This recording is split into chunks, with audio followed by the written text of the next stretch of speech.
Ahoy and welcome to this narrowboat adventure. So I'm not going to lie, we've been having some trouble starting our engine. We're just going through Windsor now, so I'm going to show you all the sights and sounds, and you'll join us. I think we might get to Thames, but I don't know for 100%. Thank you very much. Come on, guys! As we leave Windsor here, you can see Windsor Castle, and we're just going past what I believe is Firework Alley, but I may be wrong. And as we go under this bridge, we carry on through Windsor town centre. You can see there's a restaurant boat there, and actually the town is very much built around the river, unlike Reading, so there's lots of nice places to look and see what's going on down by the river in Windsor.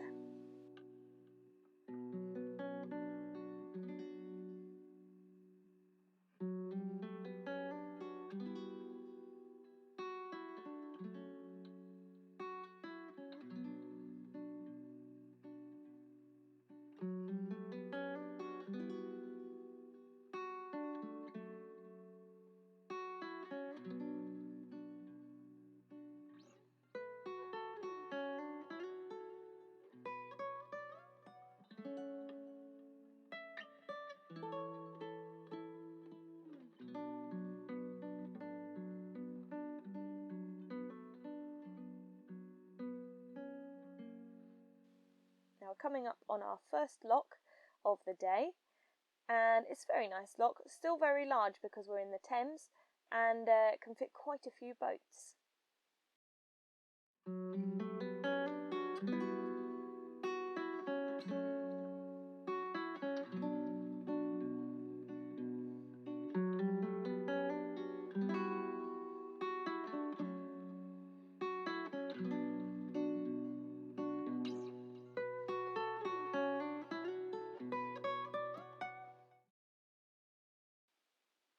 Now here you can see we're in the grounds of Windsor Castle, so they do seem to have quite a lot of land, the royals, and this is some of the land that goes with the Windsor Castle. There's lots of signs saying no mooring, private property with like royal crests on them.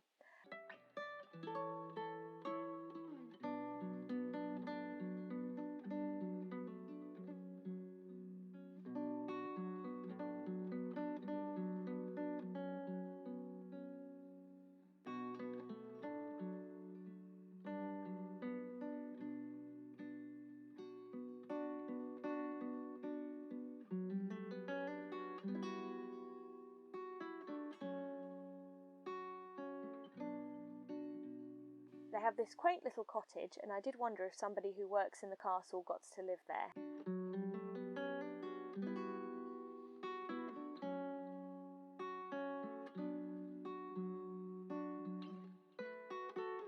They also have these cows.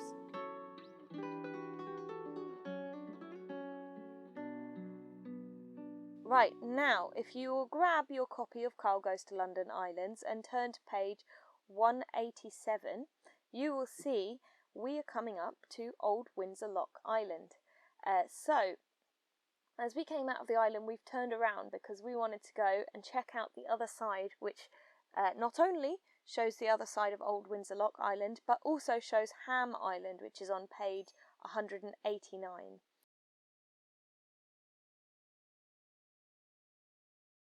So, first of all, there's a smaller island here, which I don't believe is part of Old Windsor Lock Island, or maybe Old Windsor Lock Island is kind of in two parts.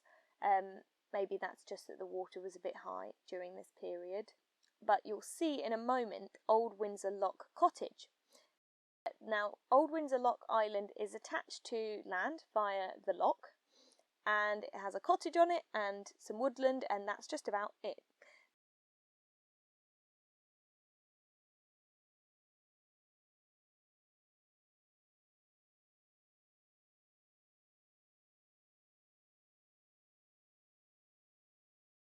There's also a weir that connects Old Windsor Lock Island with Ham Island.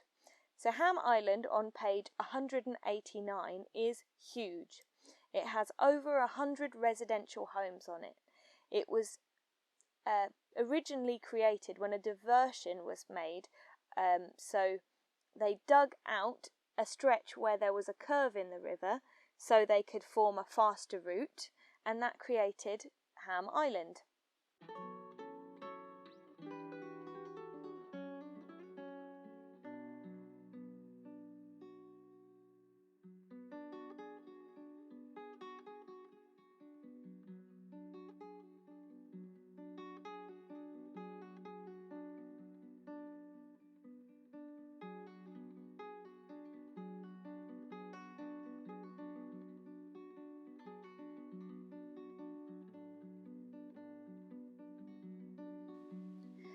There's also ponies on Ham Island, as you can see here.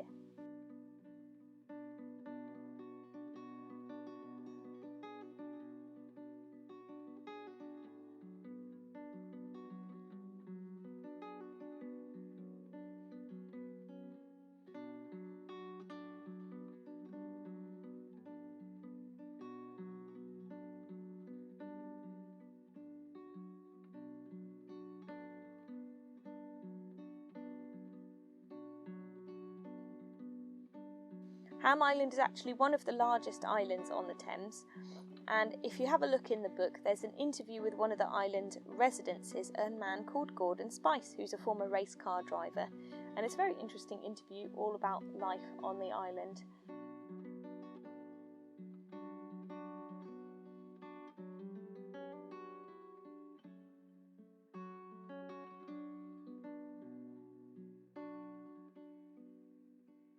Oh, and I did wonder what this was. On the opposite side to Ham Island, there's obviously also a lot of houses there, but there's also this, and I wondered if this was some kind of water filtration system. If anyone has any ideas, let me know in the description below.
And you can see here that there's a tree that's fallen over, and you can see all of its roots sticking out from the ground, which I thought was quite interesting.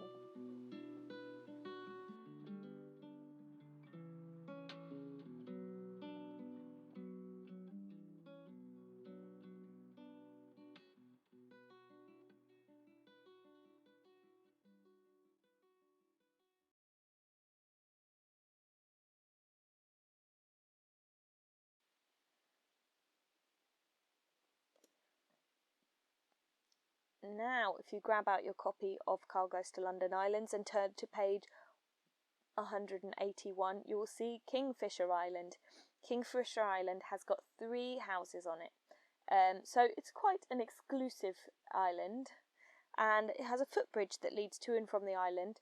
So I imagine everyone who lives on the island has got cars that they have to park off the island.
Now, our final island of the day was slightly more difficult to see, but I believe this is where it is. If you look closely, you'll see there is a small stream running down to the left-hand side. I think that is where Magna Carta Island begins. If you turn to page 175 in Cargoes to London Islands, this is supposedly an uninhabited island, although it does have a large house and the ruins of an old nunnery on it. The most famous thing about Magna Carta Island is that it is supposedly where King John sealed the Magna Carta in 1215. So this is like an agreement of peace between the king and a group of rebellious barons. So nowadays, the island was sold for almost £4 million in 2014, and the new owner occasionally puts it on Airbnb. But as far as we know, they don't live there.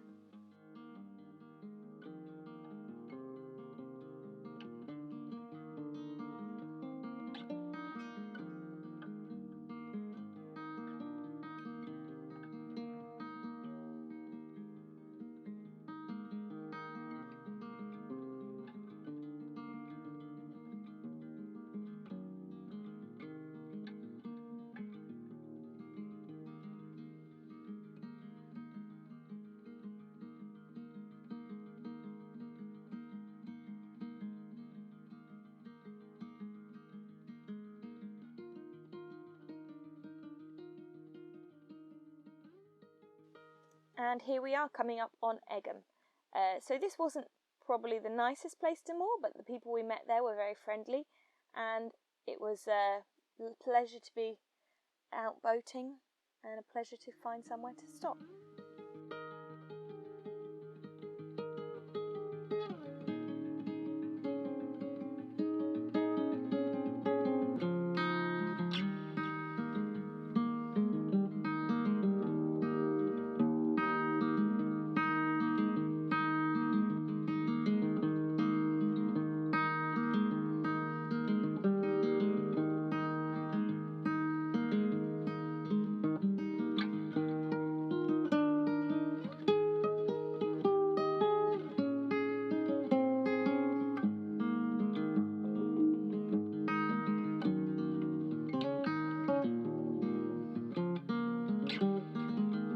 Here we are in Eggham towpath moorings. We've stopped for the evening as this seems a nice quiet spot. Yeah, and hopefully tomorrow we'll get to Staines or Shepperton. Thanks for joining us along today. If you'd like to sort of join us again on this narrowboat adventure, you can click subscribe down below. If you would like to, you can pop on over to Facebook and follow me there. And yeah, we'll see you on the next adventure. Bye!